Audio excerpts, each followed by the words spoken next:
You are watching EAC News. Thanks for joining us. Now for a look at news making international headlines this Monday, 22nd of November. A gunman has opened fire in Jerusalem's Old City, killing one person and wounding at least 4 others. One of them is a rabbi. The attacker was identified as a 42-year-old Palestinian man from East Jerusalem and a confirmed member of the Palestinian militant group Hamas. The gunman has moved through the alleys and fired quite a bit before he was shot dead by Israeli security forces. One civilian shot by the gunman died of his wounds in a hospital. The fatality was named as Eliyahu David Kay, 26, a recent immigrant from South Africa who worked as a guide at the Western Wall and resided at the central city of Modiin. Another was seriously hurt in the attack. He was just walking through the area as they left the nearby Western Wall, where they had been praying, still wrapped in prayer shawls, including a rabbi, and 2 Israel police officers were wounded.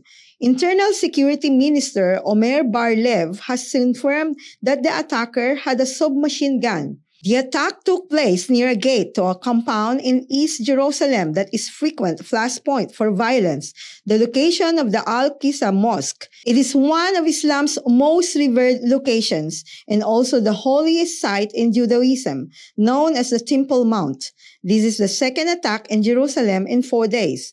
Palestinians want East Jerusalem as the capital of a future state. Israel says the entire city is its eternal and indivisible capital. Riots broke out in cities across the Netherlands on Sunday. It is the 3rd night in a row that police have clashed with mobs of angry youth who set fires and threw rocks to protest COVID-19 restrictions. 5 police officers were injured and at least 28 people detained across 3 provinces as violent protests continues. Bicycles were torched on the streets of The Hague, causing traffic delays as Dutch police on horseback attempted to restore order.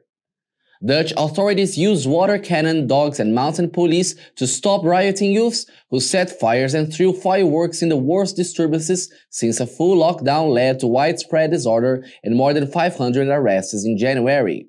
The latest unrest began on Friday night in Rotterdam, where police opened fire on a crowd that had swelled to hundreds during a protest that the city's mayor said had turned into an orgy of violence.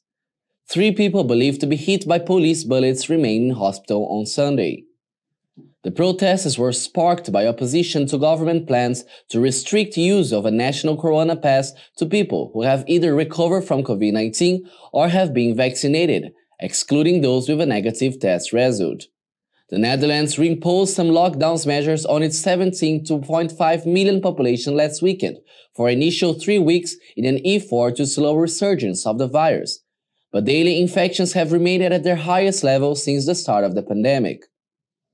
Police carried out charges on horseback and arrested 7 people, one of them for throwing a rock through the windshield of a passing ambulance.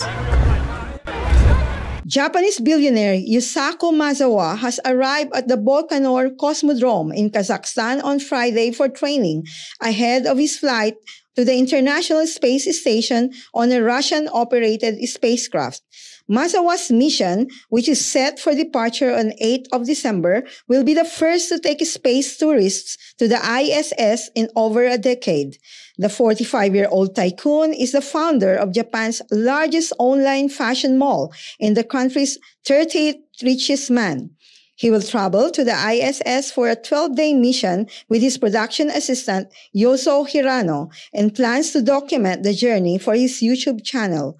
They will travel to the orbital station in a Yuso's MS-20 spacecraft with Russian cosmonaut Alexander Misorkin.